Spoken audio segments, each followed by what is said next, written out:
Okay, this is what it's gonna be. Okay, okay.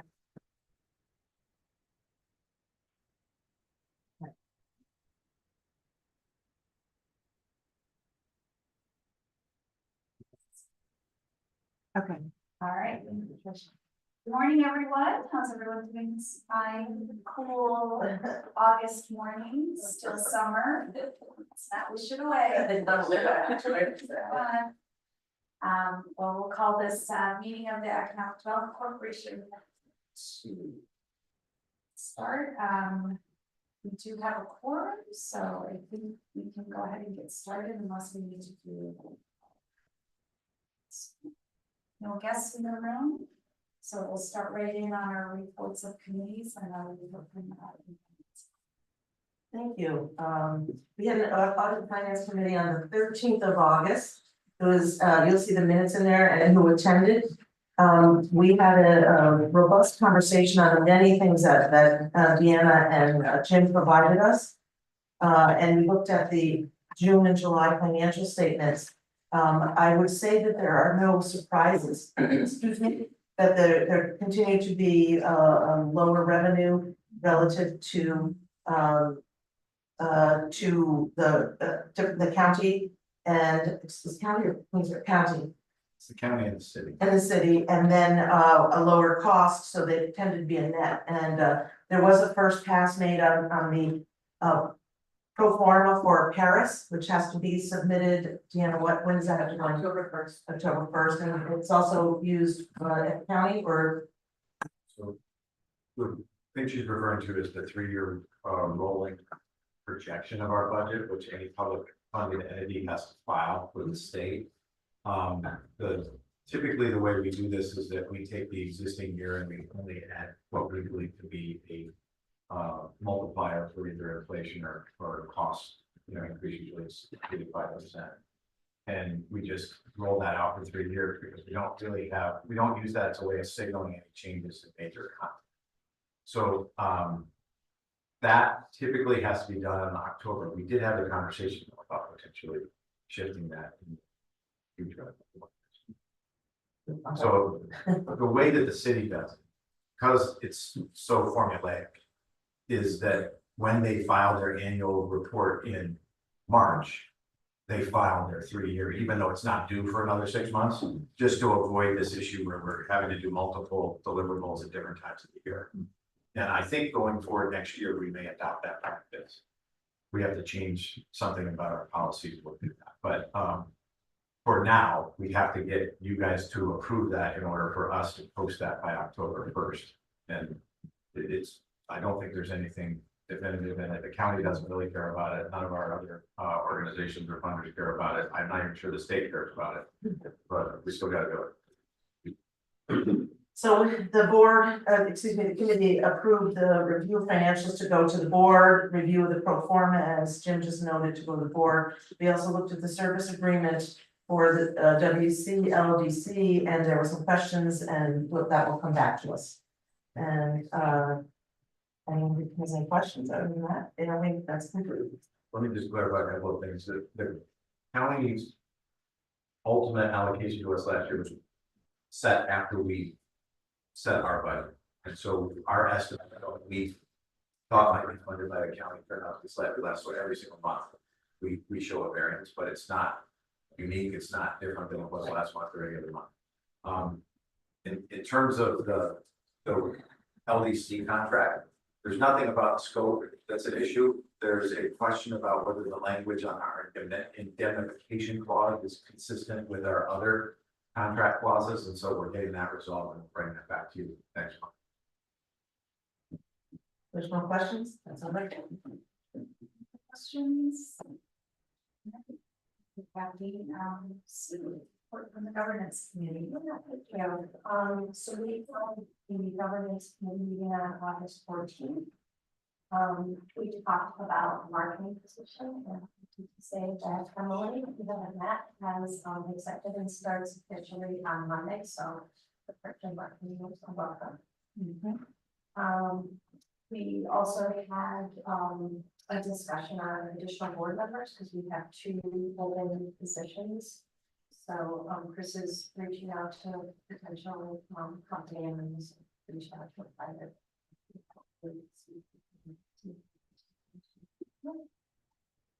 We discussed the membership campaign and we, decided that we were gonna add 2 more levels to it so that we can entice people maybe that don't want highest level or lowest level.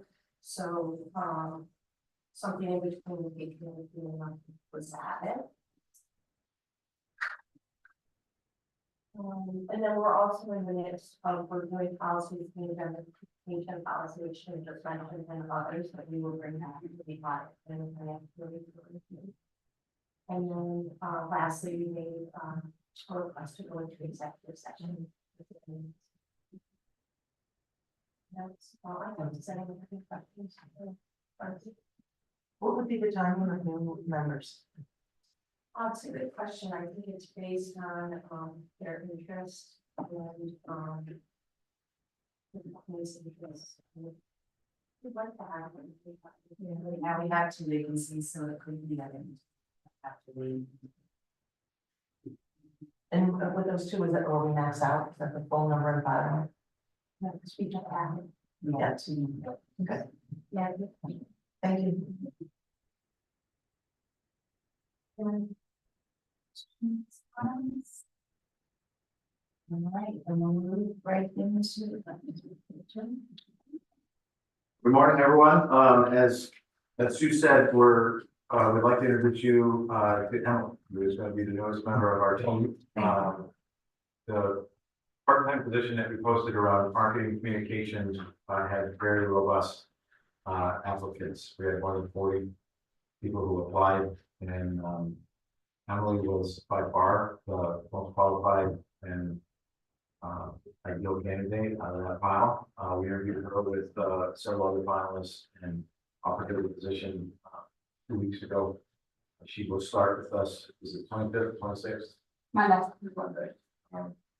Emily comes to us from extensive experience with the New York State Senate, and she's been doing very responsive social media and communications work in an environment that I think was probably much more fast-paced maybe than ours.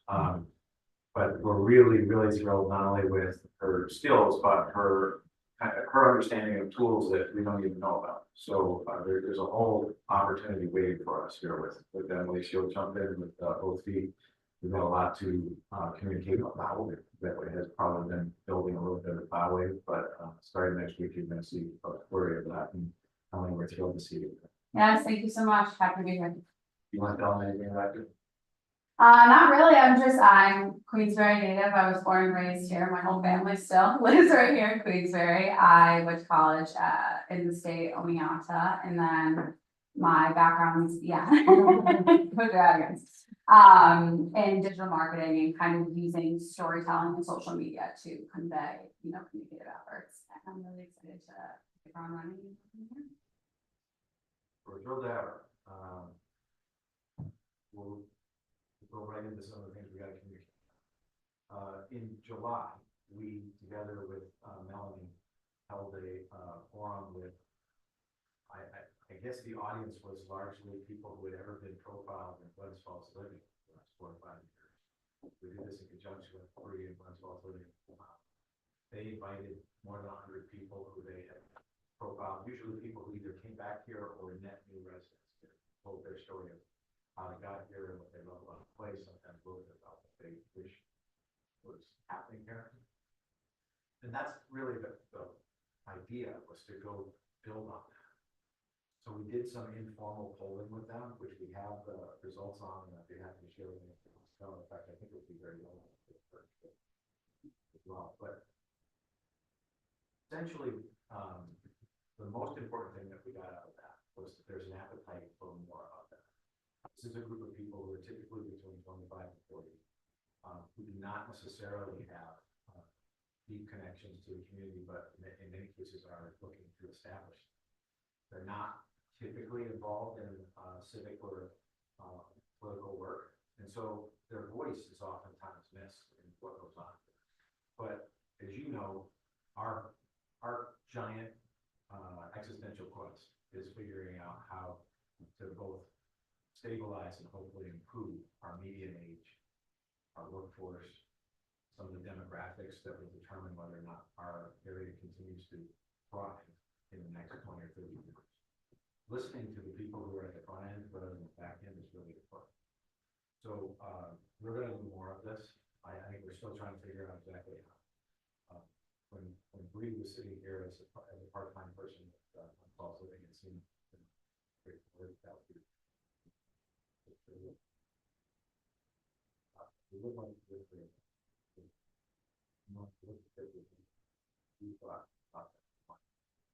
I was pleasantly surprised by, I thought we're inviting this group of people who, a lot of them maybe know one or two other people, and they're coming for a beer, you know, like we might just come for like social hour. And from the minute people walked in, like, why are we here? What exactly are we doing? How can we, like, they were instantly ready to give some sort of feedback, and they told them they were giving feedback.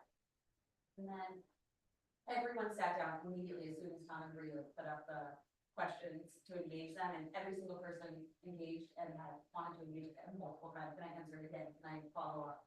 And so there's clearly an eagerness to give us feedback and help. They just can't be in every board meeting, public, you know, forum, because they're busy and working on multiple businesses. A lot of these people are in the community, and so I was really pleasantly surprised to see how eager they were to share their feedback. And it wasn't just, and I don't want to say we need a dog.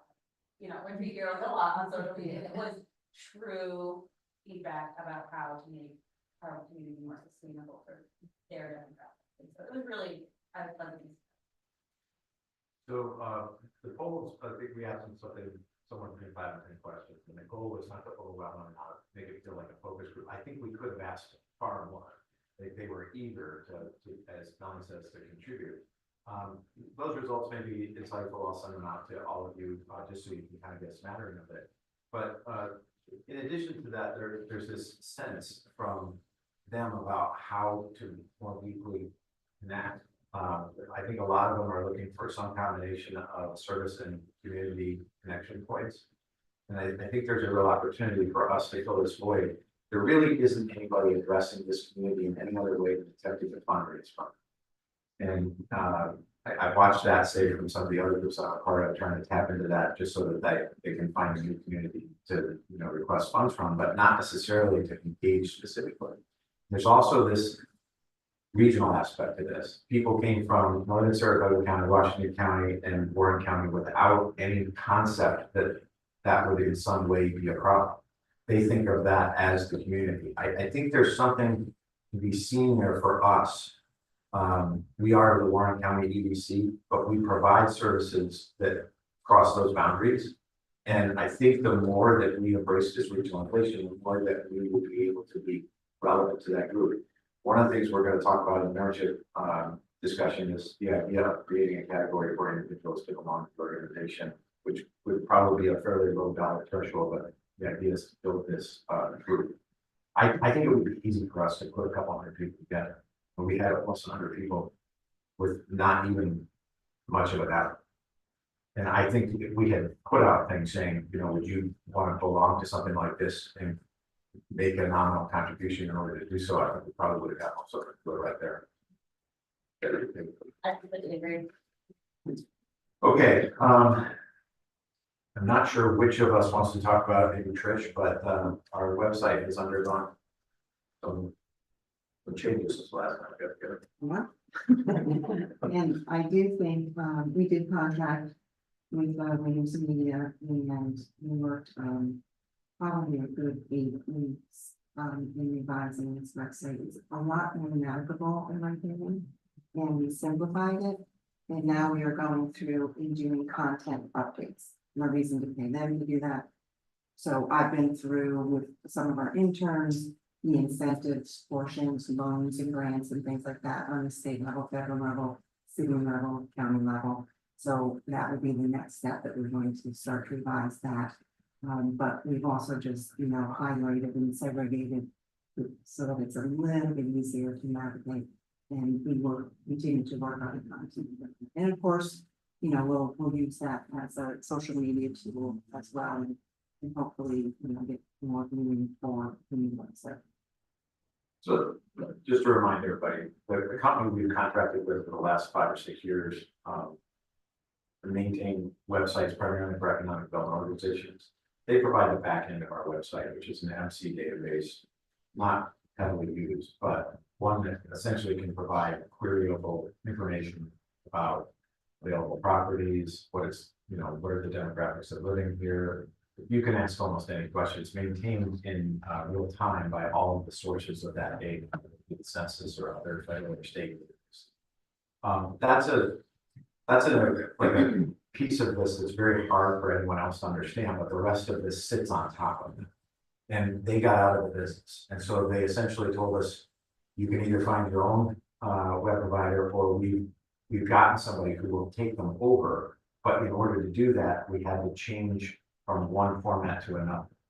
And so earlier in the year, I explained to you that I thought we would probably spend something like $10,000 or $15,000 in that process, which is exactly what we did do. We did not undertake a major refacing or rebranding of the organization. And I don't think it's appropriate yet until we really strategically know what we're trying to accomplish. So the look and feel is not dramatically different, but not only is it more navigable, but more importantly, it's easier for us to maintain without having to bring in third party. Typically before, it was only about half of the things we wanted to post, we were able to post by ourselves. And oftentimes we would create problems on the website without realizing. So I think all of that's been cleaned up, and I think it's a much more usable thing, but it's probably a bridge. And I would expect that in the next maybe 12 to 24 months, we will undertake a larger effort to reface and potentially collaborate with other organizations to make a more of a central location for some of the resources and information.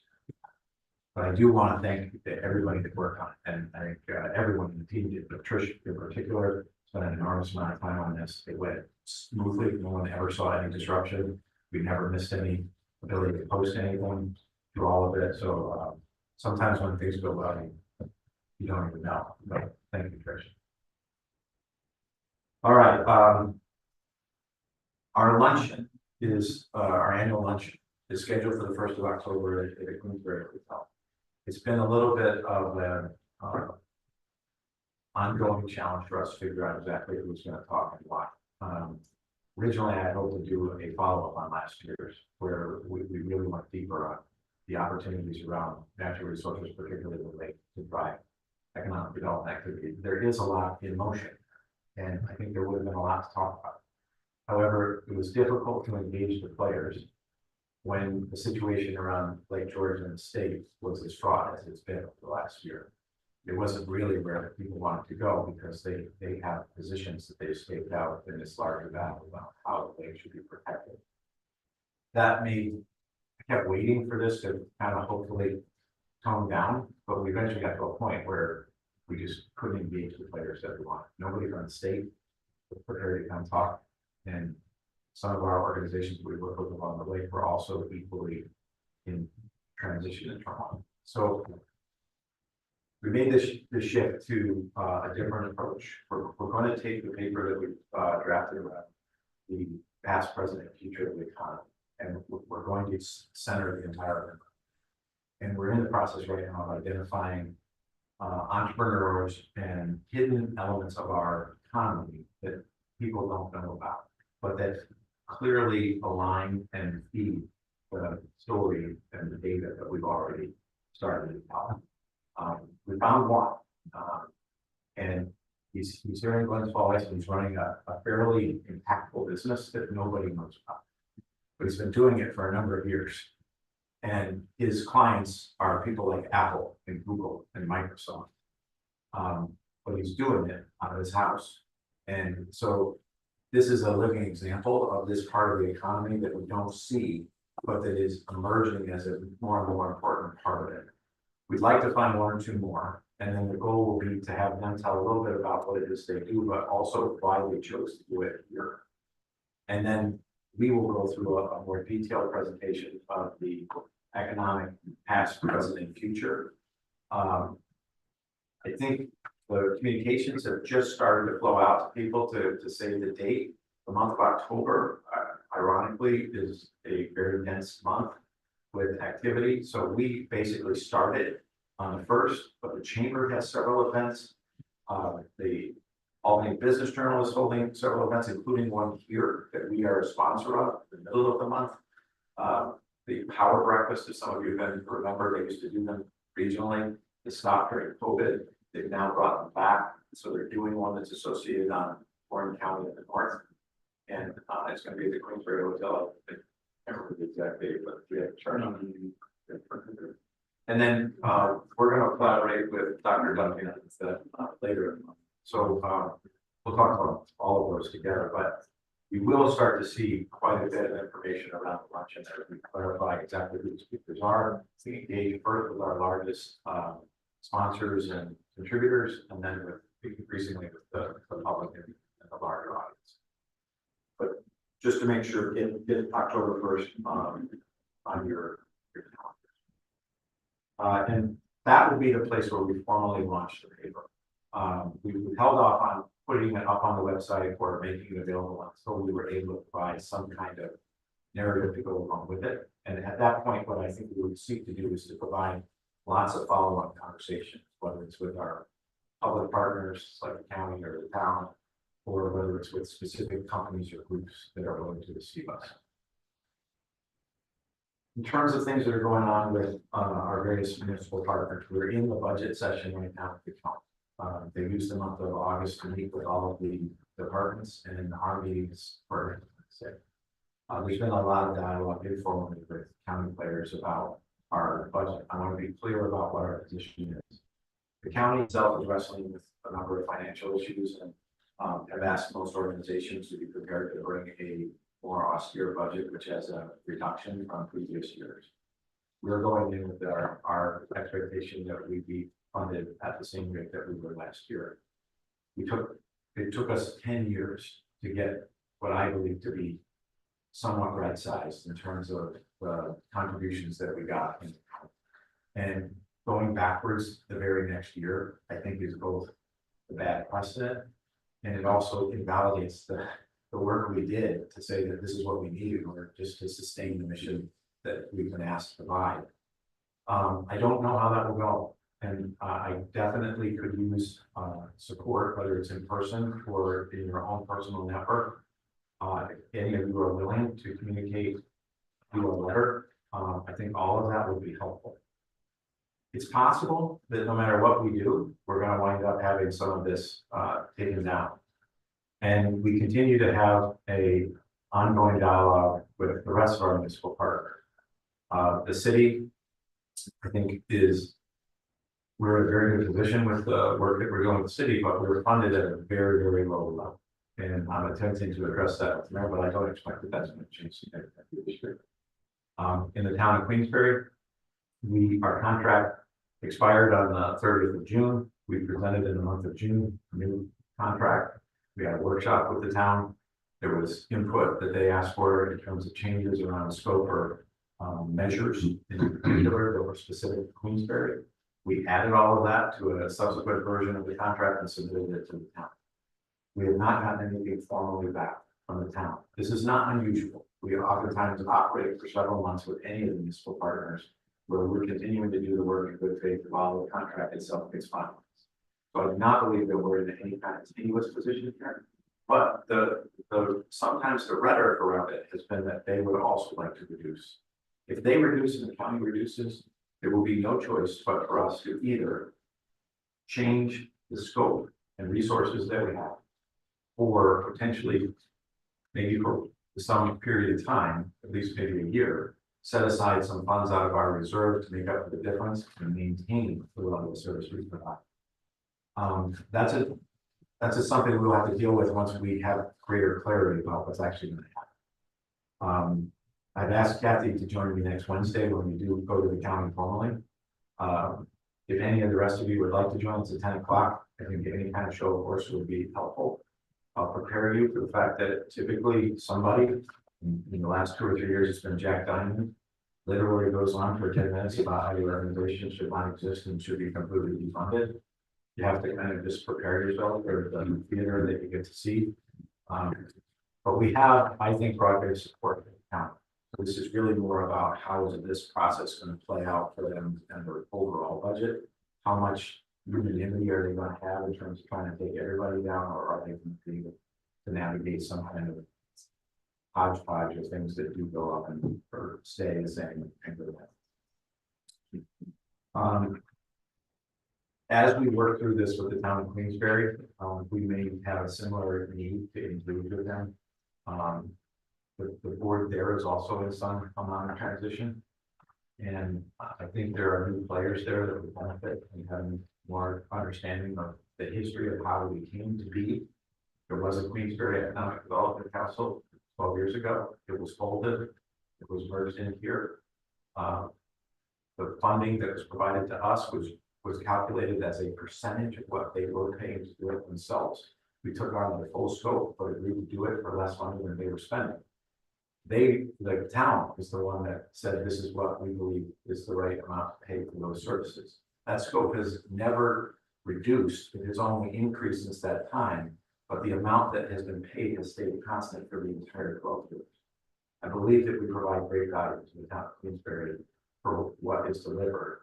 But there are new players there, and sometimes some people don't even remember when there was an alternative to it. There's no question though that they could not do it for anywhere near the amount of money they pay us to do it. So that I think is probably the most important point to make, and I don't believe that there is appetite across the town board structure for change and potentially an increase in what they would have to spend. But there may be a need for some support. So, if any of the board members wanted to write a letter, it might be helpful to draft template for us so that you can kind of start from scratch and so you could draft something, you fill in whatever you're comfortable with that. We'll set something up, whatever. And the time is Next one. Well, that is what kicks this off. That's our formal meeting where we provide a budget request and they receive it and start to calculate it with everything else they've received. So the process starts there, but it's actually started several weeks ago in the formal conversations that we have. It will probably play out over the next 60 or 90 days. Last year, there have been years where the budget wasn't approved until the new calendar year. So I can't tell you how long it will take to come to closure, but we're starting. We need to go be prepared. The budget officer is very slow. So no matter what you say, he's just kind of there, and he won't give you any indication at all whether you have convinced him or not. So free cookies. Oh, yeah. I mean, Typically, we don't talk much about the LDC. For $50,000 a year, we administer the county's local development corporation, which has largely been management of a revolving loan fund, where we act as both the administrators of the existing loan structures, but also the front end for people who apply, and then we run their meetings and manage all the clients. However, LDC is undergoing a major increase in their intent to provide services to the county, primarily in the gaps that are being left by the funding decisions by the state and by the county. So we've looked over the last 2 years at where will the LDC be able to provide value with the resources that they have. We've looked deeply at childcare. We looked at whether or not we would form a land bank or land trust, and whether we would do that by ourselves or we would do that regionally. Both of those efforts involved people from outside the organization, probably a year's worth of research, and in both cases, we determined that it wasn't the right place for the LDC to go in. However, there are two areas where we are moving forward. One is in housing. So the LDC was a funder of the county's housing study, as was the EDC. And when that was finally released, it indicated an enormous capacity shortfall in Warren County of housing in almost every category. There still is no clear strategy from the county as to how they will step into that, whether they'll form an organization or a housing authority, whether they would partner with other third parties, what's the type of funds and what type of role would the county actually play in catalyzing development. In that effort, we, as the LDC, have identified that developers themselves see this area as a place that is difficult to advance. The planning processes, particularly those that are behind the blue line, are oftentimes so cumbersome and they take so long that many developers just simply choose not to step into that. Even in places where we're not behind the blue line, in Queensbury and Glens Falls, it can oftentimes take a lot of time and be fairly contentious. And you can read the paper every day to see that. Well, in order to try to bring them in, we talked to them, and Deanne helped organize a number of sessions where we engaged with the development community over the last 12 to 24 months. The one consistent theme was we can't tie up capital in a process that's like the never-ending story and not even sure whether this is going to advance. It's just not a smart business for us. So the LDC is going to pilot a pre-development fund where we would essentially make funds available to developers when they're in the proposal stage that would act as essentially a cash bridge. So let's imagine that somebody wanted to put a proposal together for a housing project in Lawrenceburg. They would have to do some environmental work, some surveying work, some legal work, just to be able to advance to the planning board. It might cost them $15,000, $20,000. They could come to the LDC and make the application for that. We might provide the funds if we believe that the housing proposal had real opportunity. And that would essentially provide them with that capital during that period of time to advance it without having any deleterious effect on their business. If it advanced, then we would seek to get that money paid back at the time that they got the construction funding. And if they advanced it in such a way that it met certain goals, we might even figure out a way to forgive it. But the pilot of that is the term sheet has been approved by the LDC and it's now going to be launched in the fall.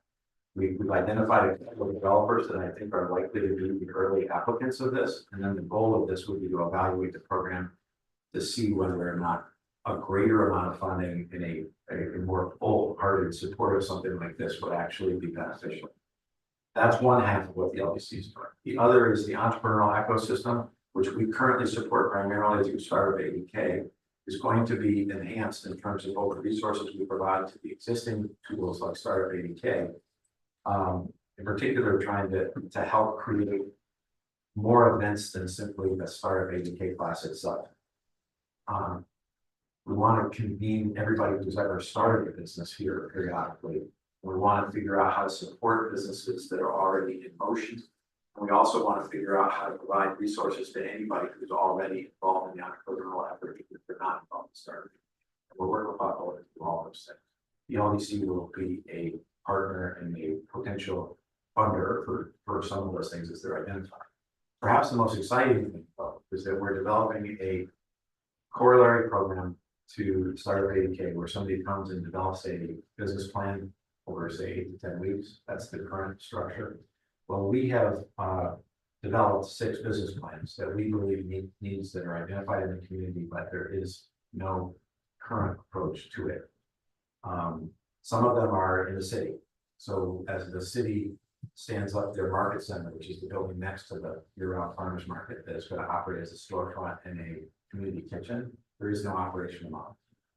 So we've turned that into a business plan that we would then advertise and communicate to anybody who's interested in the effort to try to identify somebody who would want to step into that, whether it's an existing organization or an individual. And then we would essentially have an application process where people would apply and we would evaluate them for funding. The LDC would provide some initial upfront capital. It would be a way essentially for us to extend that revolving loan fund to essentially predetermine companies that we need. Septic capacity is another category.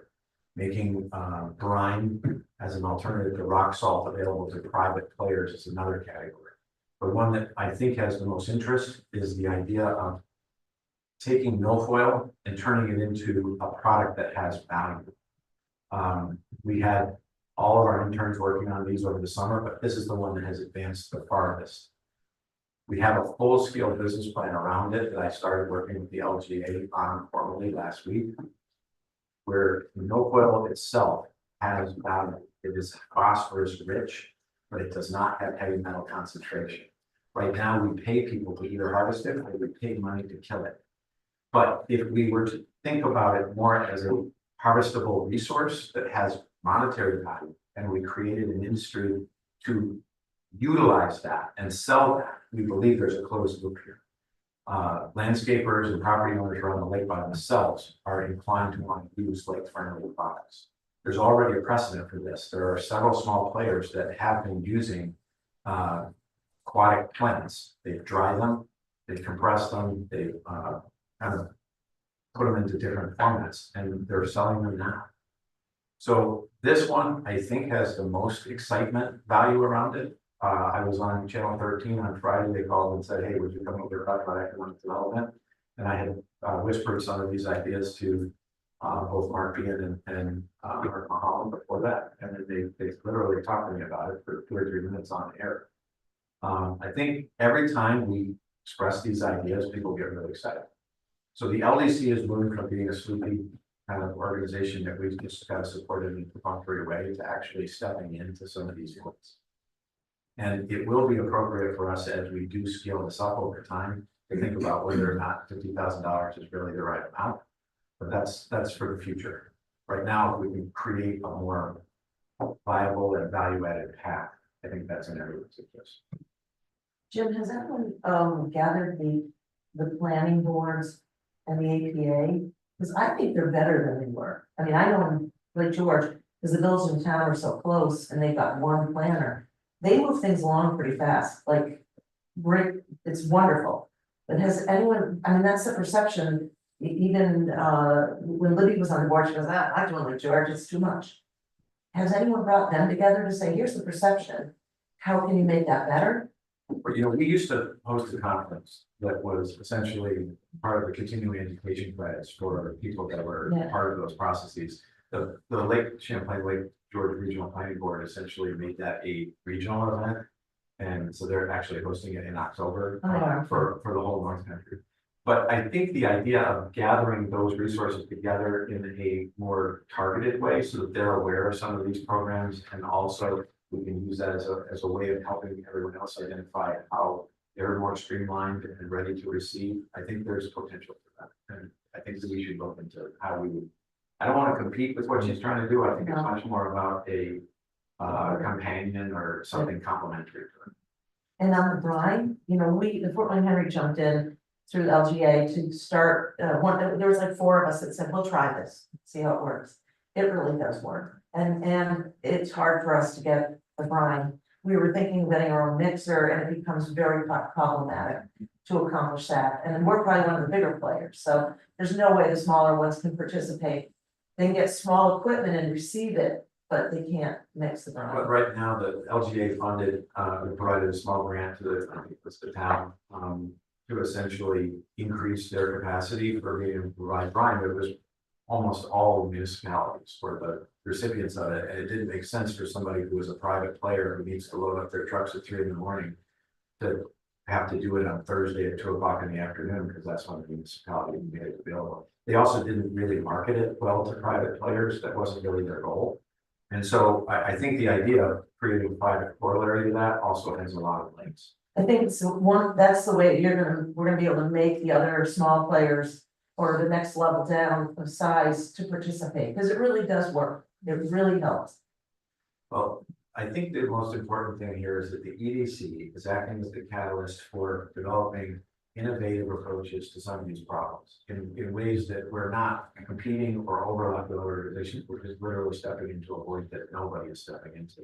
And I'm also really proud of the LDC. You know, they didn't have to do this. Primarily made up of elected officials that are overseeing the use of public funds. But I think they recognize that there were yawning needs, and we could do something with the $1.5 million that we have available to us. And they've done a very considered approach, even when they were under attack from outside. They weren't going fast enough.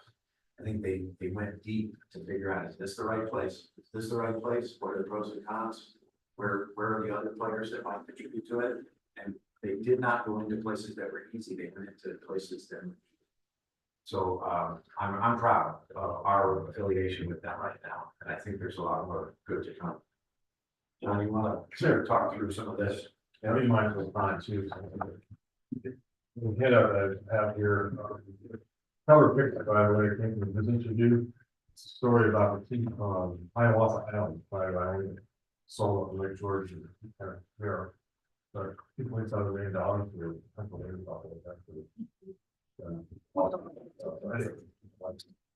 Our new, on the business activity front, since the last meeting, there's been 4 new business engagements that we've either danced or met with and spoken about. 3 of the 4 of them, interestingly, are startups, which is somewhat in themes. The last couple of months we've been talking about the interest. One of them is a baker that wants to set up shop and also do retail in the city here. One is a janitorial operation that's currently operating out of their garage, and they want to expand. They came to us to see how they can do that. I think they're okay continuing to work out in their garage, and eventually they want to get out of space. But they need some help, so we're helping them. And the last one was is a outdoor recreation themed operation, again, small, 2 people starting up. We're meeting with them on some assistance. Yeah, the breakdown of this, I think, are more exciting what we want to just look to see where they are. Yeah. There's nothing dramatic that we should. No. Was there any conversation on the mall? Yeah. Combination of startups and small business are a big chunk of our activity, that is 40%. Some of the recent, Jim kept on this, the recent forums and meetings were kind of this past month. Jim talked about the one small living and some of that. There was an event that Jim went to with the Uptake Alliance down in Albany. We were invited to that. There was some of the conversations we were having with the officials of both RPI and you involved with it.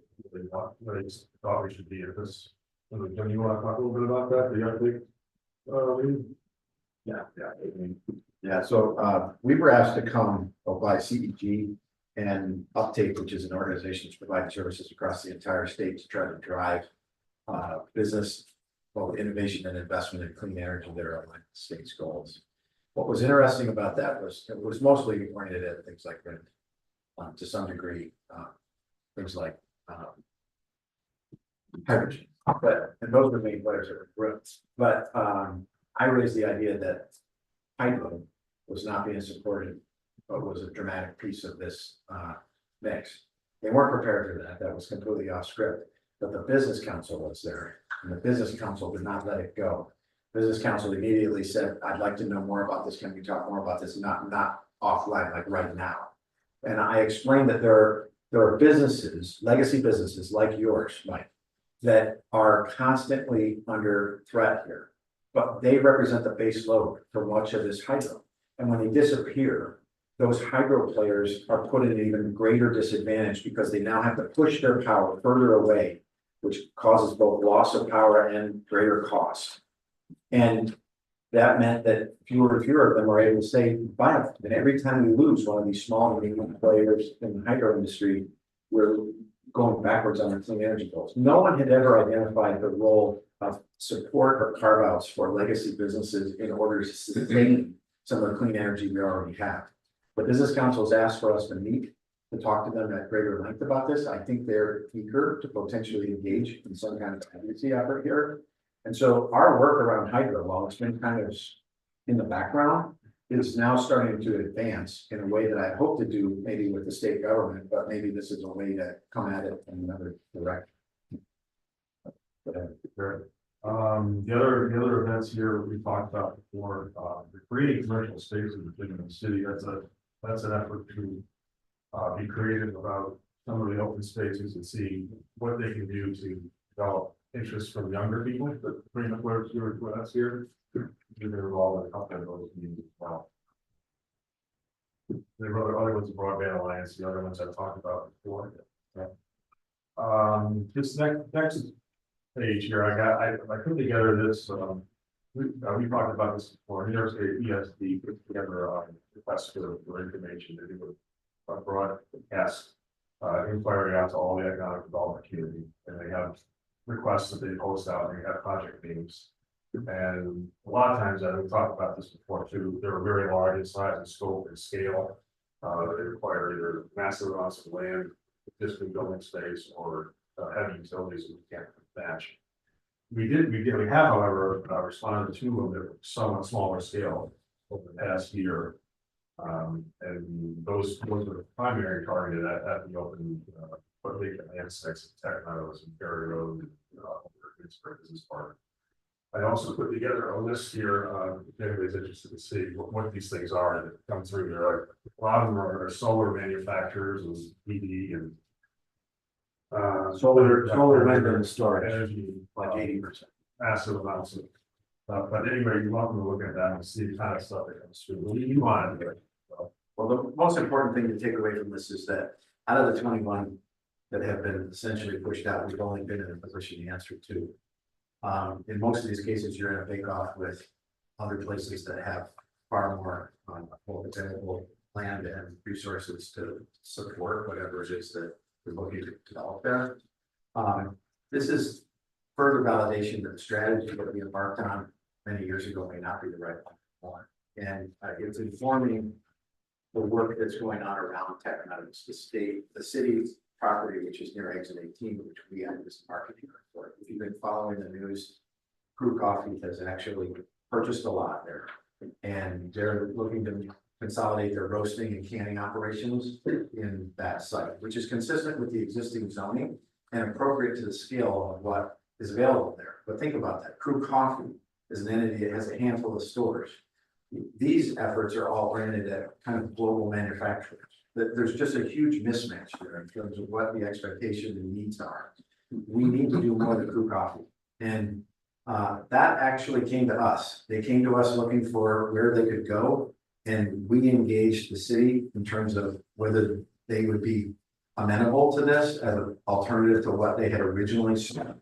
And it took a while, but the city did warm to this, and the lot has been sold by the city's LDC to Crew, and they're in the process right now of the planning process to get that approved. Once that building goes up, I think it will be much easier for us to catalyze the discussion about whatever changes are needed in the strategy to solicit more of that.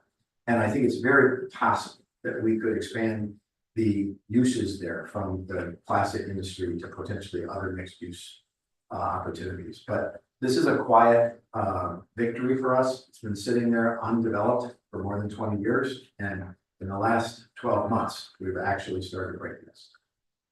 So what about the GE water plant over there? In Washington County. Yeah, we talk to Chuck every single week about things that are happening in the resources that they have. We basically think of this as a superset, whatever resources we represent and the resources they represent and how to support them both. And I think the dewatering facility is more likely to be a site of some of these larger scale efforts from the state. However, there's still infrastructure that's typically required at those shovel-ready sites that is not there. So they're constantly trying to fill that gap right now. But any opportunity that we see and they don't, and we occasionally get inquiries from out-of-state players who are looking for sites to develop, we forward to them.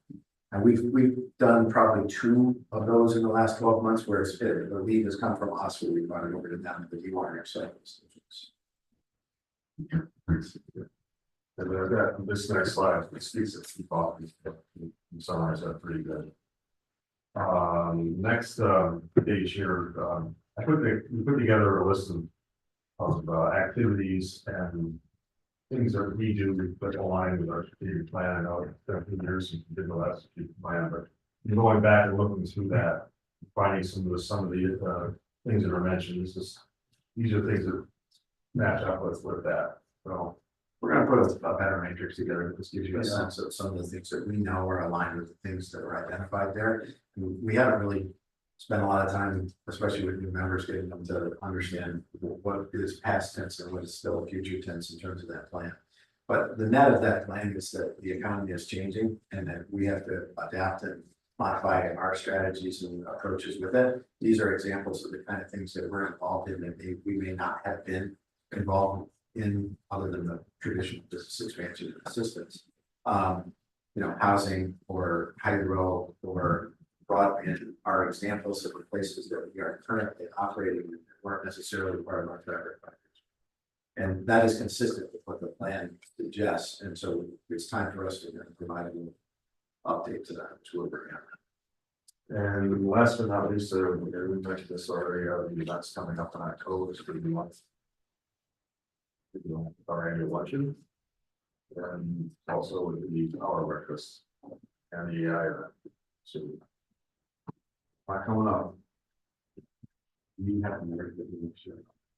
Yeah, just, we think October 17th, the college will be hosting, a person named Todd Priest. He is, leader of this human skills AI organization. I saw his presentation as part of his 3-hour workshop, the bus went down to Austin, Texas, and he's really focused on helping businesses, education, most industries on how to responsibly use AI to help your workforce and try to break down some of the fear of, AI is replacing everyone to AI can be your friend, your colleague, your assistant. Really dynamic speaker, and so we have a full day plan that would be a kickoff, a keynote that would be around kind of the trends that are happening, what people need to be thinking about, and then various workshops, one primarily focused on business leaders to talk more specifically about the incorporation of AI in the workplace. Work with the colleges team, and our goal is to not just have this as a one-off event, but an opportunity to continue to engage the community in ways to think about how AI can be. And it's coming, it is here. AI, of course, is not new, but generative AI is now at a point of just explosion. And rather than always be behind the ball, we're trying to, as the college, facilitate opportunities for the community to talk about ways they can incorporate it. So it looks like October 17th is going to be the day. And we'll send out more information, the opportunities for some sponsorships. It's not cheap to bring in someone like Todd, but I think people will be really impressed. And as a follow along to the starting point is they have what they call 30-day challenges, where individuals from businesses or businesses can sign up for a 30-day challenge of how to become more conversant with the different tools out there, practice using AI, have some live sessions in between, and build communities of practice across industries or within industries.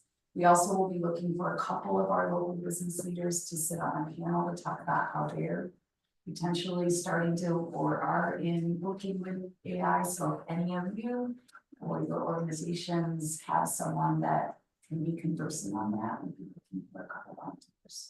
So, The EDC would be a sponsor of that event, and I think it's completely consistent with the kind of resources we try to bring to both our members and the business community in general.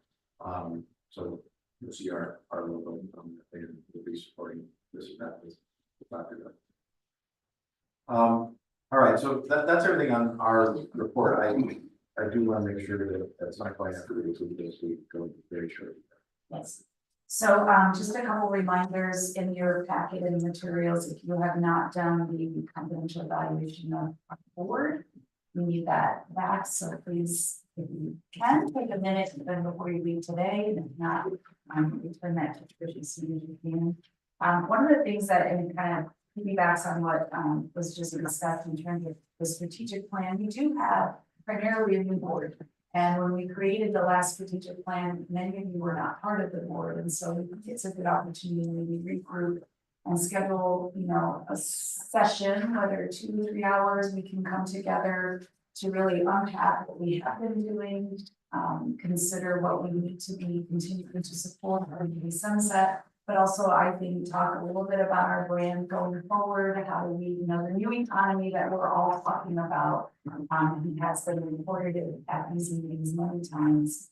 I think we could benefit from having some time together. So if the board is really interested, we can to the cat herding that must occur and scheduling a time for this. But maybe, you know, sometime later in September, we could carve out a couple hours of time and we do it here or somewhere else. That sounds good. I see nodding heads. Okay, we'll work on that. Great, thank you. And then moving along, we do have 3 resolutions, we can do those in group. But just to be clear, the financials from June and July, the meeting minutes from June, and also the pro forma budget that need to be submitted to us. This is our roadmap, so I'll entertain a motion to approve those 3 resolutions.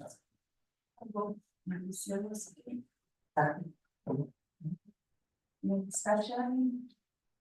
All in favor, say aye. Opposed, abstained, carried, thank you. Is there any other business to come before this body?